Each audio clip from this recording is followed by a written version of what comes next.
My name is Michael. I am 32 years old.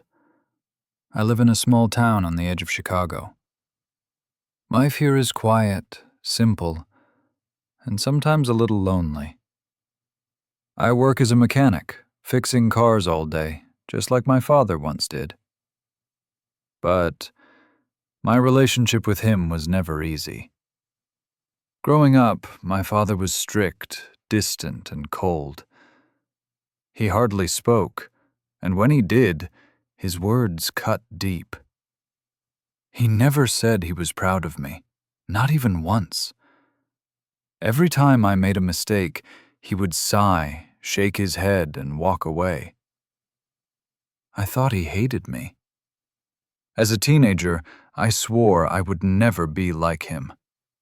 I promised myself I'd leave home, find my own life, and never look back.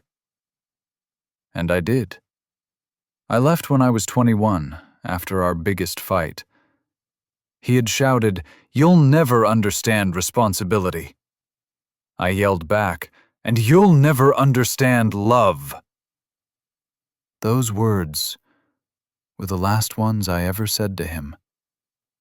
He passed away 5 years later, a heart attack. I didn't even go to the hospital in time. By the time I arrived, it was too late. He was gone. For years, I carried guilt and anger. Guilt for not saying goodbye. Anger for how he treated me. I told myself I didn't care, but deep inside, I did. After his funeral, I avoided his house for months.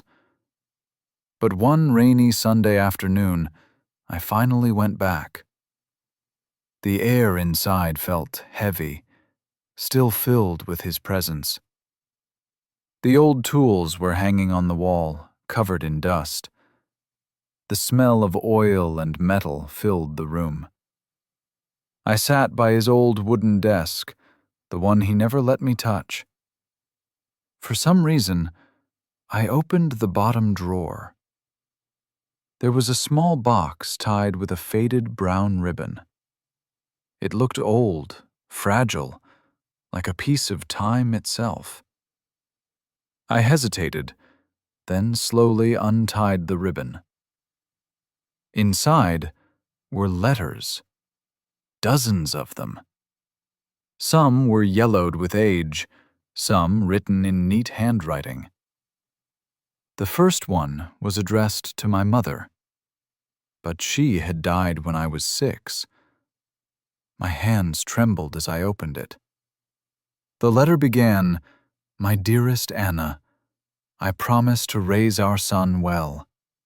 I will work harder, take every shift, so he never goes hungry. I don't know how to show love, but I'll protect him in my own way." I froze. Tears blurred the ink. My father had written this after my mother died. There were more letters, each one filled with his silent struggle. About losing his job once, about sleeping in the workshop during winter so I could have heating at home, about refusing medical treatment because it was too expensive and he wanted to save money for my college. He never told me any of it, not a single word. I felt a sharp pain in my chest. For years, I had seen him as cold, heartless, even cruel. But in truth, he was just a man who didn't know how to express love. His silence wasn't anger. It was sacrifice.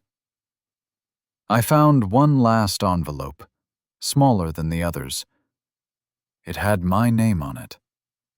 My fingers shook as I opened it.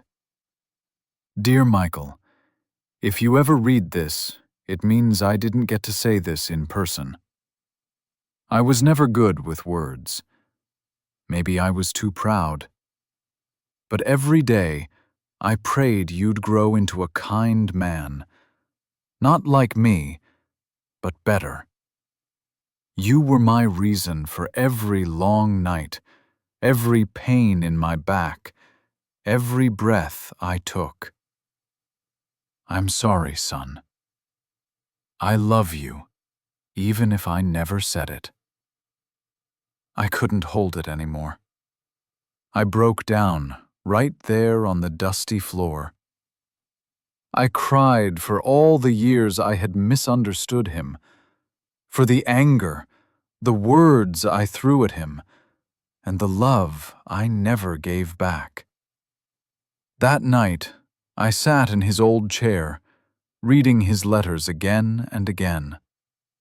Each word was like a hand reaching out from the past, telling me he had always cared, just in his own quiet way. I realized something important that day. Love doesn't always speak loudly. Sometimes it works in silence, through sacrifice, through tired hands, through unspoken prayers. The next morning I went to his grave. The sun was rising, painting the sky with gold.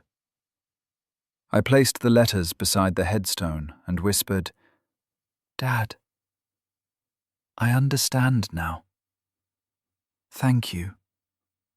I'm sorry I judged you."